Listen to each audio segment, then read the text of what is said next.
2018년 최강자전을 준비했을 때인 것 같은데 매대에서 막 만화책을 파는 거예요. 그게 너무 부러운 거죠. 나도 여기서 책을 팔 수 있을까?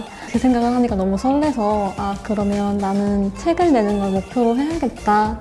안녕하세요. 하루만 네가 되고 싶어의 3입니다.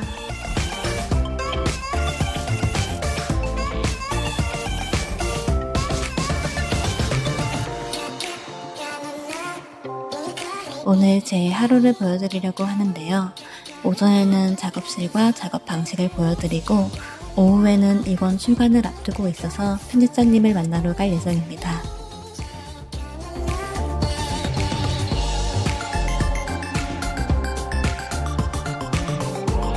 전 사실 작업은 하루 종일 하는 편이고요. 정말 눈 떴다가 감았을 때까지 월요일에 마감을 하고 작업을 일어나면은 화요일에 독자님들이 밤사이에 보내주신 감상문이 이렇게 DM으로 와 있어서 그걸 좀 읽으면서 하루를 시작하기도 하고요. 한 화요일이나 수요일은 주 이틀에 쉬거나 아니면은 주중에 밀린 업무를 보거나 목요일부터 콘티를 짜기 시작해서 콘티 같은 경우에는 굉장히 부담감이 심한 게 이제 그림을 그리기 시작하면 더 좋은 콘티가 생각나도 대부분 물릴 수 없는 길에 오르기 때문에 콘티를 좀 확실하게 잡고 가려고 하는데 이게 최선이 아닐 텐데 더 재밌는 방법이 있을 텐데 이런 생각 때문에 좀 괴로웠던 기억이 있어요. 거의 작업을 병행하는 경우가 많아요. 콘티를 짜면서 이제 스케치를 하고 이제 이걸 어시님들께 넘기면 어시님들께서 또 밑색을 부어주시고 배경을 넣어주시고 하기 때문에 어시님들께서는 보통 금요일, 토요일, 일요일 이렇게 3일 일해주시고 계세요. 그래서 하나에 한 두세 장면 정도는 딱 중요한 장면이라고 집어놓고 그쪽에 퀄리티를 엄청 올려서 그리는 편이에요. 최종보가 완성이 되는데 그걸로 끝이 아니고 교정계열 봐주시는 분이랑 함께 맞춤법을 본다거나 설정상으로 이런 거를 쫙 확인하고 보내는데 주간 마감이다 보니까 항상 열심히 해도 누락되는 부분은 있는 것 같아요. 편집부에서 메데이아 눈밑 점이 빠졌다는 걸 굉장히 잘 챙겨주셔서 그래 콕콕콕 받고 있습니다. 제가 보통 콘티 작업을 할 때는 드라마 같은 걸 못 봐요, 영화나. 그때 이제 음악을 듣거나 좀 가사 없는 노래를 듣거나 하는 편이고 요즘에는 신규선님의 원령을 굉장히 잘 듣고 있어요. 특히 이런 가사 있는 노래 같은 경우에는 들으면 영감이 오는 경우가 있는데 원령이 너무 좋아서 푸시케 서사를 짤 때 도움이 됐다고 해도 되려나? 제가 지금 이사를 10월 달에 왔는데 장기적인 작업에 최적화하자라는 생각이 제일 많아져서 장비들도 좋은 걸로 갖추고 신티크나 모니터가 있고요. 와콤 신티크 32 터치가 되는 방식이랑 노터치 방식이 있는데 저는 터치 방식을 사용해서 좀 더 이렇게 작업하기 원활하게 하고 있는 편이고요.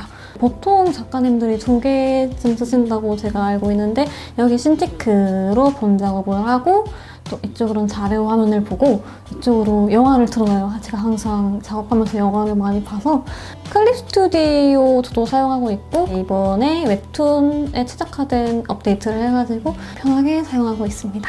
이쪽에는 만화책도 있고 또 작법서 위주로 준비되어 있어요. 저는 보통 이북도 많이 모으는데 여기서는 이제 완전히 작업만 하고 싶어서 제가 정말 좋아하는 책들 여기 해뒀다가 콘티가 너무 안 풀리거나 할 때에 한 권씩 꺼내서 읽는 편입니다. 아래층이 한국 만화고 위에가 일본 만화고 이게 리뉴얼돼서 애장판으로 나왔길래 한번 싹 질렀습니다. 달빛천사는 저희 딱 제 나이 또래 분들의 마음의 고향이 아닐까. 저도 톱니버스로 엄청 많이 챙겨봤거든요.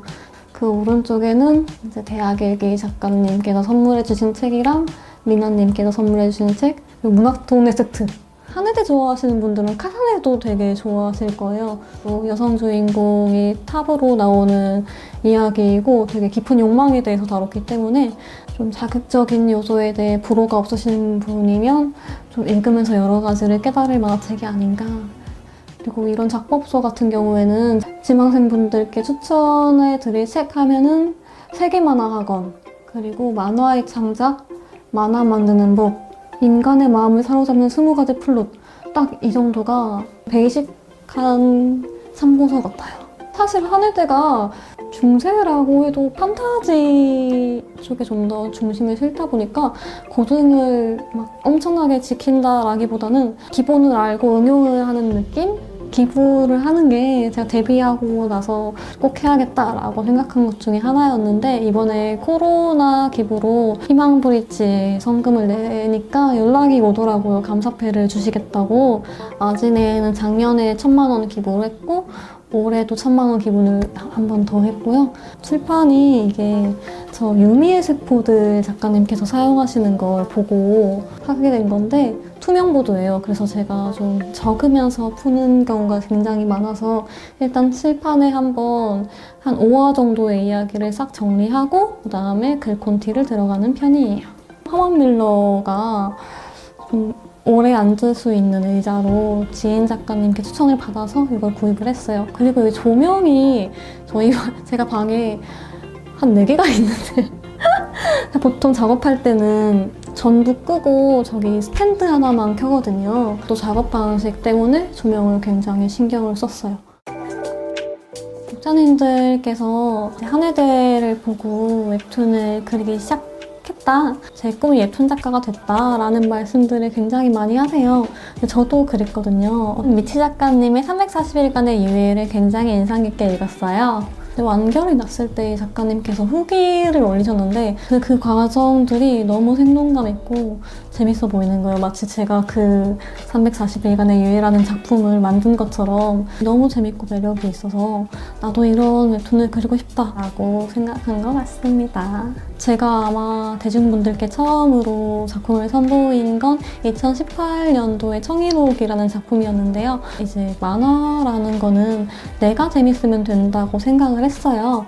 그래서 심의권에서 탈락을 그때 아마 본격적으로 제가 부족한 게 뭘까라는 연구를 굉장히 많이 했고 그것까지 챙겨서 잡은 게 한해대였는데 로팡이라는 장르가 거의 정점에 올랐을 때 한해대를 기획하기 시작한 것 같아요. 그때 이제 사람들이 간간히 하시는 오해가 네이버에서는 뽑는 장르가 따로 있다. 뭐 예를 들어 학교폭력물이라던가 좀 자극적인 이런 걸 좋아하지 않느냐라고 인식을 가지시는 경우가 많은데 상위권에 있는 작품이 그렇다 보니 생기는 오해이고 사실은 연재처 중에서 제일 많은 폭넓은 장르를 연재하는 곳이거든요. 네이버라는 포털에서 원할 것 같다라는 생각을 했고 그래서 약간 맨땅에 헤딩을 하는 식으로 연재를 했는데 로판에서 잘 나가는 키워드 같은 걸 분석을 하고 독자님들의 의식의 흐름 같은 거를 파악했던 것 같아요. 약간 보통 이런 착한 여자와 나쁜 여자가 나오면 당연히 둘이 라이벌일 거고 이런 구도를 예상하실 텐데 여기서 반전을 주면은 새롭겠지 이런 느낌도 있었고요. 클리셰적이다라는 말을 사람들이 비하하는 목적으로 주로 쓰는데 클리셰는 사실 사랑받기 때문에 클리셰가 된 거거든요. 그래서 저는 그런 클리셰적인 요소를 한번 반전을 주어서 재미를 더하고 싶다라는 게 있었고 그리스 로마 신화에 나오는 신들 이름을 사용하는 이유는 로판이 굉장히 많은데 이제 이름들이 다들 어렵다 보니까 사람들이 이름을 잘 기억을 못하는 경우가 또 많아요. 그래서 대중들한테 알려진 이름으로 시작을 해서 푸시케야 메데이야로 딱 짓게 됐습니다.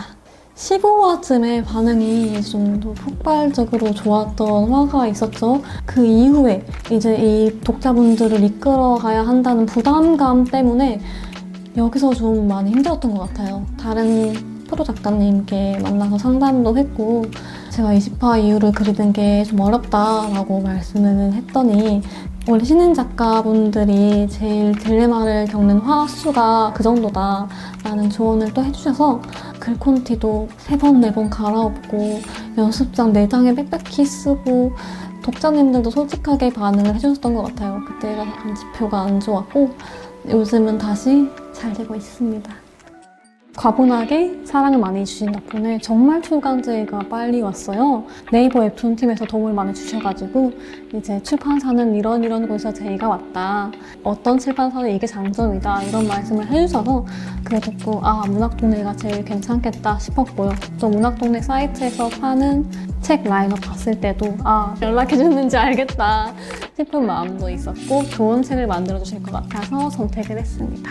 네, 안녕하세요 작가님. 여름에 뵙고 처음 뵙습니다. 네. 작년 여름이죠? 그렇죠. 여름에 계약할 때 뵙고 1권 나온 지 거의 아직 4달이 조금 안 됐는데 현재까지 제작 부수가 16,000부예요. 진짜요? 보통 1세에 첫 판에 2,000부 정도 찍거든요. 네. 그러니까 거의 4개월 만에 8배를 제작했습니다. 셔터 내리죠. 네, 엄청난 큰 성공입니다.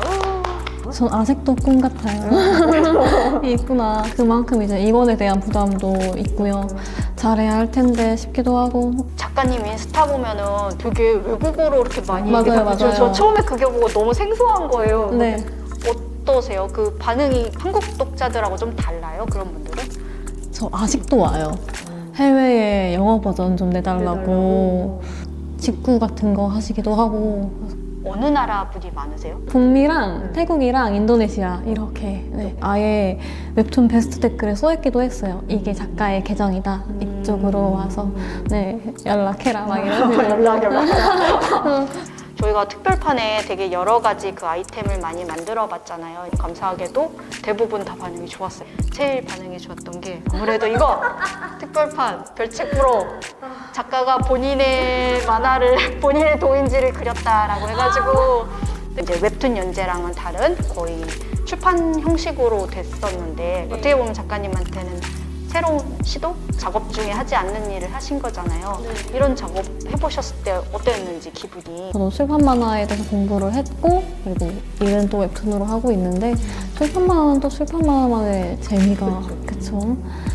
예를 들어 이렇게 페이지를 펼치면 여기에 딱 재밌는 게 나오고 여기에 궁금하게 끝내는 끊어주는 맛이. 페이지를 이제 못 멈추게 한다 막 이런 게 재미도 있었고 저 웹툰 같은 경우에는 좀 이 부담이 커서 한 컷 한 컷이 재밌어야 된다라는 게 있었는데 아무래도 별책 부록이다 보니까 저도 좀 연출을 즐기면서 금방금방 했던 것 같아요. 이권의 구성이라든지 작업 일정 같은 거에 대해서도 얘기를 좀 나눠야 될 것 같아요. 일단 이권은 다들 예상은 하시겠지만 푸시키입니다. 맞습니다. 원래 메데이아랑 푸시키 캐릭터 자체가 상반되었기 때문에 둘이 아이템도 많이 겹치지가 않을 거고 또 새로운 재미를 또 이번 특별판에서 보여드릴 수 있지 않을까 이런 생각으로 저도 기대가 되고 있습니다. 각자 캐릭터가 가진 상징이라든지 느낌이 다르기 때문에 약간의 변화는 줘보는 게 더 좋지 않을까. 그쵸. 그리고 특별판을 사시는 독자님들이 이렇게 모으는 재미를 느끼셔야 하니까 과장님이랑 제가 좀 고생을 하겠지만 같이 힘내봐야죠. 잘 부탁드리겠습니다. 네, 작업 때 뵙겠습니다. 네, 고생하셨습니다. 북새통이 약간 홍대에서 메카잖아요. 만화를 좋아하는 사람들이 약간 아지트처럼 지하로 깊이 들어가서 이것저것 만화도 자주 사고 홍대 가면 들르고 그랬는데 지망생일 때에 2018년 최강자전을 준비했을 때인 것 같은데 매대에서 막 만화책을 파는 거예요. 그게 너무 부러운 거죠. 나도 여기서 책을 팔 수 있을까 그 생각을 하니까 너무 설레서 그러면 나는 책을 내는 걸 목표로 해야겠다 라는 생각을 했는데 저는 하루만 네가 되고 싶어를 그릴 때도 읽는 독자님들이 메데이아를 보면서 용기를 얻었으면 좋겠다 그런 생각을 종종 하거든요. 그래서 만약에 웹툰을 꿈으로 하고 계시다면 스스로 그릇을 너무 낮게 보지 마시고 꿈을 높게 가지고 자신을 믿는 시간을 가지셔도 괜찮을 것 같아요.